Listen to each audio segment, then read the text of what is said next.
स्वागत है आप सभी का कहानी केंद्र में। अब आप सुनेंगे मालगुडी डेज के लेखक आर के नारायण की लिखी हुई कहानी नारियल की सुगंध। आरोप लगाने वालों की वो जबरदस्त भीड़ थी। हर एक के हाथ में पत्थर था जो पहले से गिरे पड़े आदमी को मारने के लिए तैयार था। जेल की दीवारें उसे घेरे हुए थीं। उसकी छड़ें जैसे पिघले हुए शीशे की बनी थीं।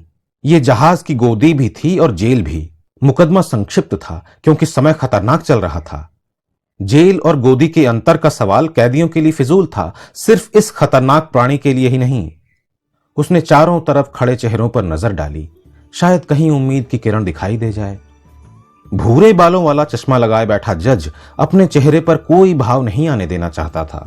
उसका दिमाग किसी पूरे न हुए काम से भरा लगता था। लगता था कि वो कोई ज्यादा उपयोगी काम कर रहा था जिसमें ये बाधा आ पड़ी। उसके कान में कलम खुसा हुआ था। वो जब चाहता उसे निकालकर मौत का फैसला लिख देता। उसने कैदी की तरफ एक ठंडी नजर डाली। ये जान पाना मुश्किल था कि उसके दिमाग में क्या चल रहा है, लेकिन न्याय के नाते कहना पड़ेगा कि वो बहुत संतुलित, अधिकारपूर्ण और चिंतित लग रहा था। लेकिन इसी के साथ ये भी लगता था कि वो आरोपी पक्ष को नाखुश नहीं करना चाहता था। यद्यपि अगर उसे स्वतंत्र छोड़ दिया जाता तो शायद वो कैदी की हथकड़ियां खोल देता और चिल्लाकर उससे कहता, जाओ निकल जाओ, लेकिन दोबारा पकड़े जाने का मौका मत देना।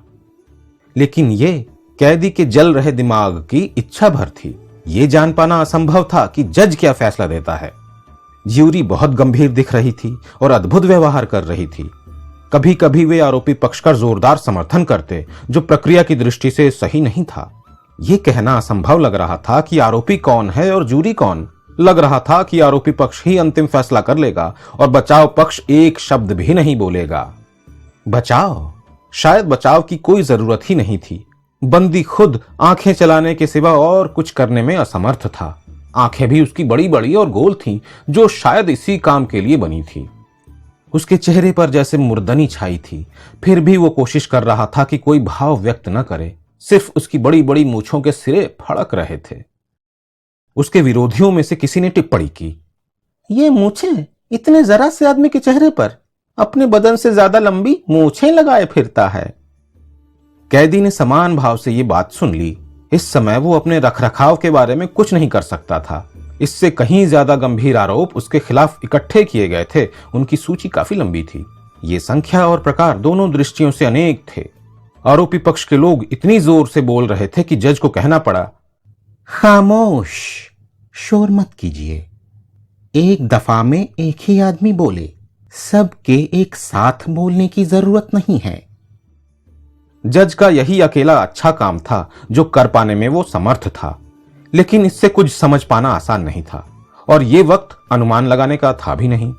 कैदी सिर्फ एक बात जानता था कि उसे छोड़ दिया जाएगा या ये उसका अंत साबित होगा। प्रतीक्षा कि क्या होगा असह्य थी। उनकी बातचीत आशा नहीं बंधाती थी। वे मृत्युदंड की चर्चा कर रहे थे, जैसे किसी से कह रहे हों कि कमरे से बाहर चले जाओ। लेकिन यही दंड संभव लग रहा था। कुछ और सजा दी ही नहीं जा सकती थी। आरोप गंभीर थे। कैदी समाज विरोधी तत्व था।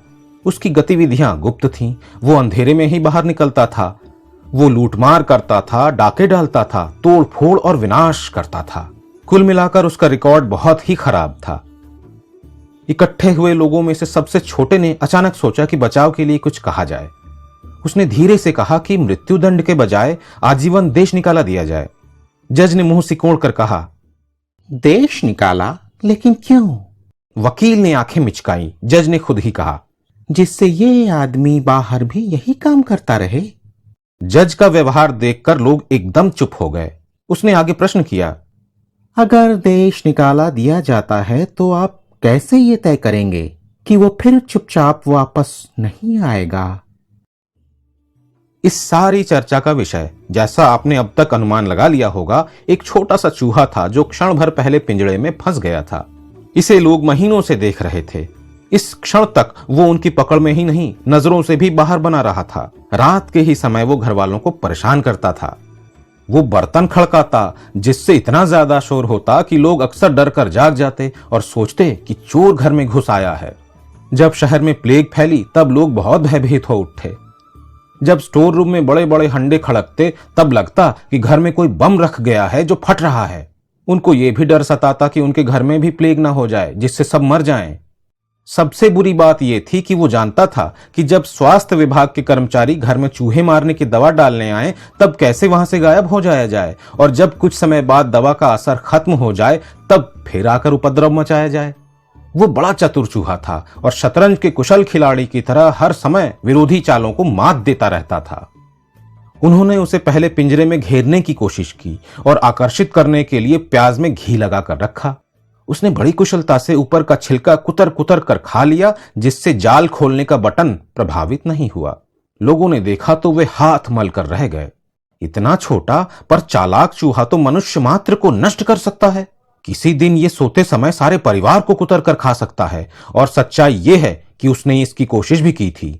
सबसे बड़े बेटे ने एक रात शिकायत की कि किसी ने उसकी एड़ी में काट खाया है। डॉक्टर को दिखाया तो उसने दांत पहचान लिए और फौरन दर्जन भर इंजेक्शन लगाने को हिदायत दे दी, जिनकी कीमत 120 रुपए थी। ये लड़का इंजेक्शनों का दर्द कभी भुला नहीं सका और उसने इनको खत्म करने की कसम खा ली। लेकिन किचन की तोड़ फोड़ बदस्तूर जारी रही। घर की बड़ी महिला आंसू बहाती रही। फिर उसने सारे परिवार को फटकार लगाई, तुम सब क्या इतने निकम्मे हो गए हो कि इस समस्या के उपाय नहीं कर सकते? इसके बाद उसने संबंधित विभागों को भी भला बुरा कहना शुरू किया, जैसे अन्न नियंत्रण, राशन की दुकानें, दूध वाले और सब्जी के ठेले। अंत में उसने चेतावनी दी कि अगर समय रहते कुछ नहीं किया गया तो सबको भूखे रहना पड़ेगा। इसकी चरम सीमा तब आई जब स्कूल जाने वाली लड़की को अपनी वॉयल की साड़ी में जो उसने सूखने के लिए धूप में डाली थी 4 कुतरने के छेद मिले। इसके सामने उसके अन्य सब अपराध फीके पड़ गए। खाने की चीजों से उसका लगाव तो समझ में आता था, लेकिन वॉयल पर उसका हमला तो जैसे डकैती थी। ये तो सरासर राक्षसी काम था, और ये साड़ी 4 दिन पहले ही तो खरीदी गई थी। लड़की को बड़ा सदमा लगा। ये साड़ी उसे बहुत पसंद थी और करीब करीब हर रोज उसे साबुन की कतरियों से धोकर एक लोहे के फ्रेम में अपने हाथों से सुखाने डाल देती थी। उसकी गलती ये हुई कि उसने ये फ्रेम स्टोर की खिड़की से नीचे साया में रख दिया, जहां चूहा आसानी से आ जा सकता था। लड़की घंटों रोती रही। उसके पिता, जो उसे बहुत प्यार करते थे, गुस्से में पागल होकर दांत चबाने लगे, क्योंकि और वे कुछ कर ही नहीं सकते थे। लेकिन उन्होंने कसम खाई कि बदला जरूर लेंगे। जो अकेला व्यक्ति इससे प्रभावित नहीं हुआ वो था सबसे छोटा लड़का रामू, जिसकी गणित की किताब एक दिन कुतरी हुई मिली थी, लेकिन उसने इसे अच्छा माना था। उसने बहन से कहा, तुमने साड़ी कील से लटका कर फाड़ ली है और अब इल्जाम उस बेचारे पर लगा रही हो। इस घर में जो कुछ बुरा होता है उस सब के लिए वही दोषी ठहरा जाता है। किसे पता, हो सकता है घर में कोई चूहा ही ना हो। उन्होंने कोने में आराम से लेटी बिल्ली की तरफ देखा। मां ने कहा, इसको पालने से क्या फायदा, उसे कोस क्यों रही हो? लड़के ने ऐतराज जताया, बिल्ली को अपना कर्तव्य निभाना चाहिए। उसे दूध पिलाने का क्या फायदा अगर वो चूहे ना पकड़े? ये तो चूहों से शायद डरती भी है, उनके पास ही नहीं जाती। रोज सेर भर चावल, घी और दूध पी जाती है। आजकल इन बिल्लियों को भी पता नहीं क्या हो गया है। पुराने वक्तों में मुझे अच्छी तरह याद है, अगर कहीं एक भी बिल्ली होती तो। लड़का गुस्से से भरकर बोला, शायद ये दयालु बिल्ली है और दूसरी बिल्लियों से ज्यादा अच्छे स्वाद की चीजें बहुत पसंद करती है। किसी और आदमी ने, जो इन प्राणियों के बारे में ज्यादा जानकारी रखता था, सुझाव दिया, आप ऐसा करें, नारियल का एक टुकड़ा आग पर सेकें, फिर उसे ठंडा करके इस्तेमाल करें। इसकी सुगंध चूहे को जरूर बेचैन कर देगी। उसने ये भी जोड़ा, चूहा अगर दिल्ली में भी होगा तो आकर इसमें कूद पड़ेगा। किसी की ये समझ में नहीं आया कि उसने दिल्ली शहर का जिक्र क्यों किया, लेकिन इसे स्वीकार कर लिया गया क्योंकि बात मजेदार लगी। इस जानकार ने यह भी कहा कि जाल को बोरे से ढक दें। उन्होंने जैसा कहा गया था उसी प्रकार किया और इंतजार करने लगे। घंटे पर घंटे बीत गए, लेकिन कुछ नहीं हुआ। फिर सवेरे करीब 8 बजे राइफल की गोली चलने जैसी एक आवाज आई। इसी के साथ घर के सभी हिस्सों से लोगों के एक साथ बोल उठने का शोर सुनाई देने लगा, जाल गिरा है ये। मां, जो घर के पिछवाड़े तुलसी के पौधे की परिक्रमा कर रही थी, अपनी पूजा छोड़कर स्टोर की तरफ तेजी से दौड़ पड़ी। स्कूल की लड़की अपने कमरे में होमवर्क कर रही थी, पेन फेंक कर खड़ी हो गई। बड़ा लड़का, जो बीए के इम्तिहान को लेकर परेशान हो रहा था, लेकिन जिसकी उंगलियां तांबे के रंग की पैंट के साथ मैच करने वाला कोट छांटने में लगी थीं, ये सब छोड़कर भागा हुआ आया। पिताजी, जो इनकम टैक्स का फॉर्म भरने में लगे थे, कलम कान में घुड़स कर लपकते हुए इधर चले। सब ने मिलकर बोरे के नीचे छिपा पिंजरा निकाला और सचमुच उसके भीतर से एक चूहा निकला। हालांकि वो बहुत छोटा था और गुड़ी मुड़ी होने के कारण दिखाई भी नहीं पड़ रहा था, मानो अपनी हरकतों पर अफसोस जाहिर कर रहा हो। नारियल की सुगंध पर आधारित ये बड़ी सावधानी से आयोजित अभियान आखिरकार सफल हो गया। छोटे बच्चे ने घुटनों के बल बैठकर उसे देखा और खुश होकर कहा, अरे ये तो मिक्की माउस ही लगता है, वाह। बड़े भाई ने भी कहा, मिक्की माउस, और ताना देना शुरू किया कि ये चूहे 100,000 टन अनाज हर रोज नष्ट कर देते हैं, 20,000 गट्ठे कपड़े के और दूसरी चीजें हर हफ्ते काट काट कर रिबन जैसे टुकड़े बना देते हैं, और अगर प्लेग फैल जाए तो हमारे उपमहाद्वीप का हर चौथा आदमी मौत के गाल में समा सकता है। लोगों को ताज्जुब हुआ कि इसे इतना ज्ञान है। पिता भी बहुत प्रभावित हुए, क्योंकि उन्हें अपनी बेटी का रोना याद आ गया जब उसकी साड़ी में छेद पाए गए थे। वे बोले, सचमुच ये राष्ट्रीय विपदा है, इसका तो विनाश किया ही जाना चाहिए, लोग जो चाहे कहें। उन्होंने इसे राष्ट्रीय सुरक्षा से जोड़ा। छोटे लड़के ने बचाव करने की कोशिश की, पर वो बेकार साबित हुई।